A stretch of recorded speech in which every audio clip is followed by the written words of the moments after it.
तो क्या हाल है दोस्तों, ब्लडी सत्य में एक बार आप लोगों का फिर से बहुत बहुत स्वागत है।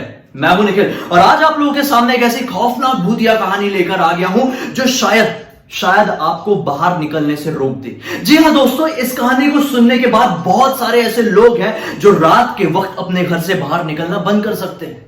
मैं कहानी बहुत दिन बाद तो लेकर आया हूं, लेकिन ये कहानी इतनी ज्यादा डरावनी है जो कि मुंबई में ही बीती थी।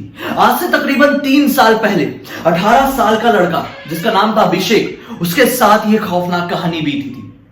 तो आइए शुरू करते हैं एक ऐसा खौफनाक कहानी का मंजर जिसको सुनने के बाद आप लोग शायद कांप उठेंगे। अगर आप लोग कमजोर दिल वाले हैं तो इस वीडियो को यहीं पे पॉज कर दीजिए, क्योंकि आज का ये वीडियो बहुत ज्यादा खौफनाक होने वाला है। और अगर आप लोगों को डर से लड़ने में बहुत मजा आता है तो बने रहिए अंत तक। अगर आपके मन में कुछ बात है फिर मुझसे कुछ कहना चाहते हैं तो मुझे डायरेक्टली मेरे फेसबुक पेज पर आके कांटेक्ट कर सकते हैं। मन करे तो इंस्टाग्राम में भी कर लीजिए। दोनों की ही आईडी आपको वीडियो के डिस्क्रिप्शन बॉक्स में जरूर मिल जाएगी। आज से 3 साल पहले यानी कि सन 2017 के आसपास अभिषेक नाम का लड़का था। वो अपनी फैमिली के साथ एक ऐसी नई बिल्डिंग में शिफ्ट हुआ था जिसका उद्घाटन होने ही वाला था। जी हाँ, जिसका इनॉग्रेशन होने ही वाला था। और उसके उस बिल्डिंग में काफी दोस्त बन चुके थे क्योंकि वो पिछले 10 दिनों से वहां पर रह रहे थे। उसके बहुत सारे हम उम्र दोस्त थे। इनॉग्रेशन की शुरुआत आज सुबह से ही हो चुकी थी। रात का वक्त होते होते तक सभी लोगों ने अपना खाना पीना पूरा किया।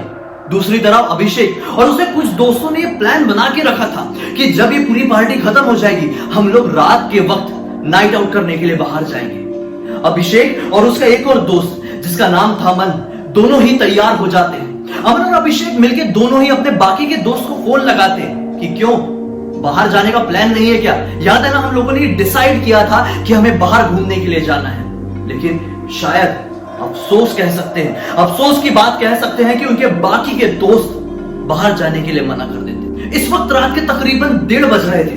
दोनों डिसाइड करते हैं कि क्या हो गया, कोई रेडी नहीं हो रहा है तो हम दोनों घूमने के लिए जाएंगे। और फिर आखिरकार दोनों घूमने के लिए तैयार हो जाते हैं। रात के तकरीबन 1:45 बजे के आसपास अभिषेक अपनी एक्टिवा निकालता है और निकल जाते हैं विक्रोली के आउटर एरिया में। जैसे ही वो लोग उस आउटर एरिया में एंटर करते हैं तो बहुत जोरों से बारिश शुरू हो जाती है।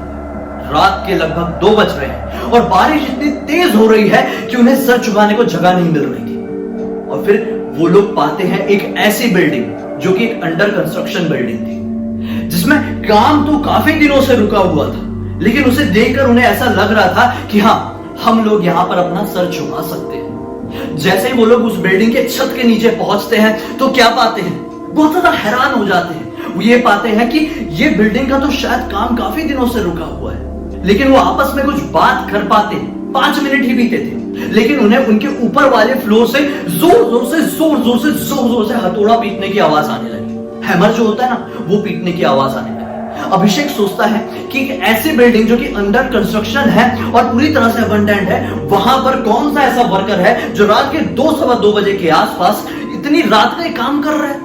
अभिषेक अपने दोस्त अमन से कहने की कोशिश ही करता है कि अचानक से वो आवाज धीरे धीरे करके जोर जोर से बढ़ने लगती है। दोनों ये सोच के हैरान हो रहे थे कि यार ये तो एक रिहायशी इलाका है, यहाँ पे लोग रहते हैं, लेकिन फिर क्यों इन्हें कोई रोक नहीं रहा है। रात के 2:15 बजे के आसपास कौन इतनी जोर जोर से हथौड़ा पीट रहा है और कोई उसे रोकने क्यों नहीं आ रहा है। अभिषेक के मन में थोड़ी सी क्यूरियोसिटी जागती है कि क्यों ना जाके देखा जाए कि आखिर इतनी रात गए काम क्यों और कौन कर रहा है। अभिषेक ये सोचते सोचते ऊपर की तरफ कदम बढ़ा देता है।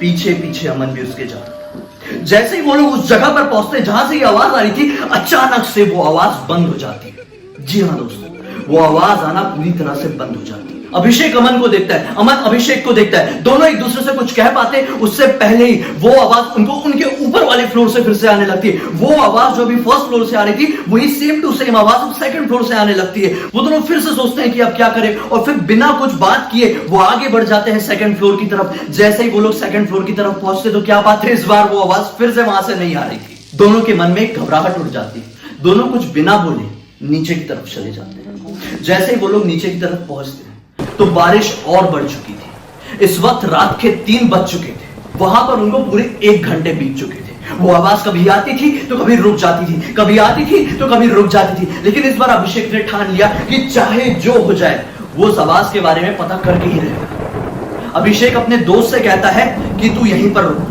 मैं ऊपर से देख कर आता हूं, और अगर तुझे नीचे कुछ भी समझ में आए तो उसे अपने फोन में रिकॉर्ड कर लेना, या फिर मुझे आवाज लगा के तुरंत बुला देना।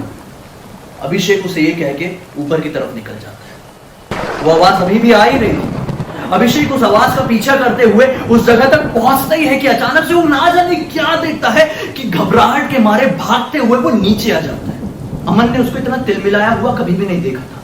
अमन उसे सवाल करता है कि अभिषेक तो इतना ज्यादा घबराया क्यों है। अभिषेक उसे कुछ भी नहीं कहता और कहता है कि जितनी जल्दी हो सके, हम चाहे जितना भी भीग जाए, हमें इस जगह से बाहर निकलना ही पड़ेगा, हमें अपने घर वापस लौटना ही पड़ेगा।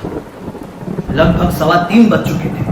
अभिषेक और अमन अब बहुत ज्यादा घबरा गए थे, क्योंकि अभिषेक के मन में ना जाने क्यों इतनी घबराहट हो गई थी, और अमन ये बार बार सोच रहा था कि ऐसा क्या अभिषेक ने ऊपर देख लिया जो मुझे नहीं बता रहा है। दोनों जैसे तैसे करके बाहर निकलते हैं, अपनी स्कूटी ऑन करते हैं, और बारिश बहुत ज्यादा तेज हो चुकी थी। अभिषेक के घर पहुंचने में अभी भी उनको काफी समय लग रहा था, क्योंकि रोड बहुत ज्यादा स्लिपरी थी और बारिश के कारण आगे थोड़ा धुंधला सा छा गया था, उन्हें कुछ दिखाई नहीं दे रहा था। इसलिए वो दोनों अपनी स्कूटी बहुत धीरे चला रहे थे।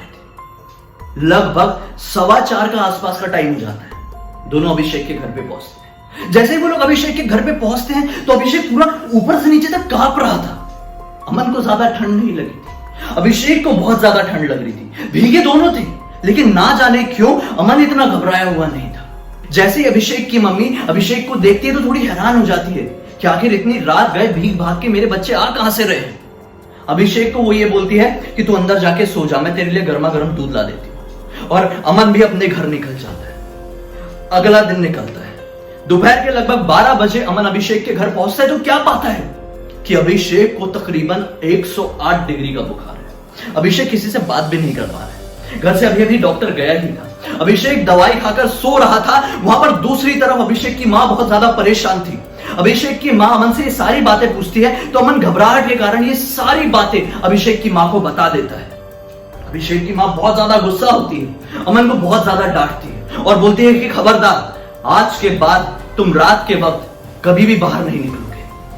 अमन सर हिला के वहां से निकल जाता है। कुछ दिन बीतते हैं।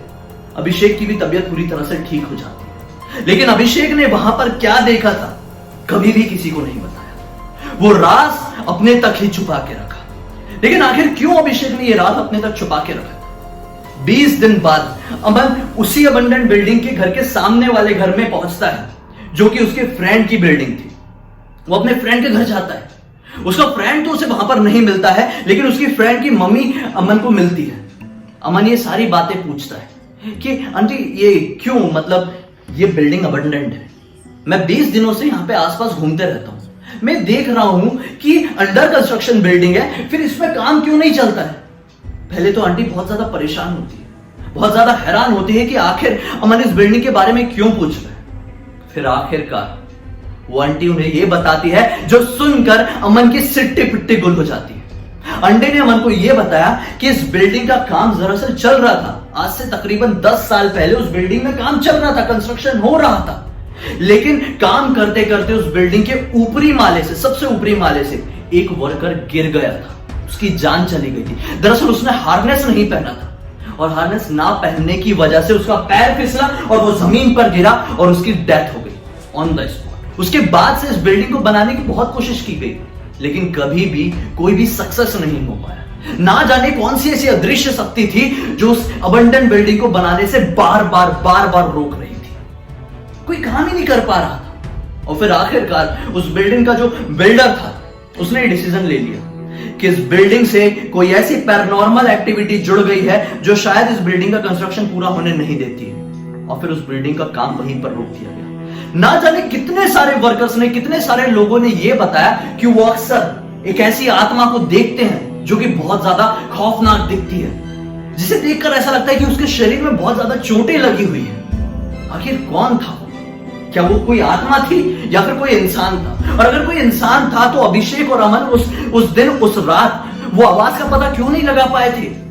वो हथौड़े की आवाज कभी फर्स्ट फ्लोर से आ रही थी, कभी सेकंड फ्लोर से, तो कभी थर्ड फ्लोर से, और वो आवाज सिर्फ उन्हीं को क्यों आ रही थी? क्या सिर्फ आवाज उन्हीं को आ रही थी या सबको आ रही थी? सोचने वाली बात है। और अगर वो आत्मा थी तो कैसे उसे लोग इतनी आसानी से देख पा रहे थे? ये राज तो सिर्फ अभिषेक को ही पता है। सिर्फ अभिषेक ही जानता है कि उस रात उसने ऐसा क्या देखा था जो उसने आज तक किसी को भी नहीं बताया। आप लोगों को क्या लगता है कमेंट सेक्शन में जरूर बताइए। क्या हो सकती है सच्चाई? क्या आप लोगों के साथ भी ऐसा कुछ बीता है जिसे आप पूरी दुनिया में किसी को नहीं बता सकते, जिसका जवाब शायद आपको कोई भी नहीं दे पाएगा? क्या आप लोग वो बात शेयर करना चाहते हैं? क्या आप लोग ये चाहते हैं कि आपकी वो कहानी मैं पूरी दुनिया के सामने इसी तरह से लेके आऊं? तो वो कहानी, वो टॉपिक, वो चीज आप मुझे मेरे इंस्टाग्राम में लिखकर भेज सकते हैं। स्क्रीन पर मेरी इंस्टाग्राम आईडी दिख रही है, लिंक वीडियो के डिस्क्रिप्शन बॉक्स में मिल जाएगा। बस क्लिक करना, डायरेक्टली वहां पर पहुंच जाओगे। बस इतना ही कहूंगा। मुझे पहली बार देख रहे हो तो इस चैनल को सब्सक्राइब कर देना। इस वीडियो को ऐसे लोगों के साथ शेयर कर देना जिनको रात में घूमने में बहुत मजा आता है, जो ऐसी अबंडेंट बिल्डिंग को एक्सप्लोर करने में बहुत ज्यादा मजा फील करते हैं। शायद मेरा ये वीडियो देखकर वो ये समझ जाए कि ऐसी चीजें आपकी जिंदगी में कितना बड़ा बदलाव लेकर आ सकती है। जाते जाते बेल आइकन को जरूर दबा देना, फिर ऑल के ऑप्शन में क्लिक कर देना। पैसे कुछ नहीं लगेंगे, बस मैं जब भी आऊंगा तो उसकी नोटिफिकेशन सबसे पहले आपको ही मिलेगी। तो चलिए एक बहुत ही खौफनाक वीडियो के साथ कल फिर से ब्लरी टेक्स्ट में मिलते हैं। तब तक के लिए बहुत बहुत धन्यवाद।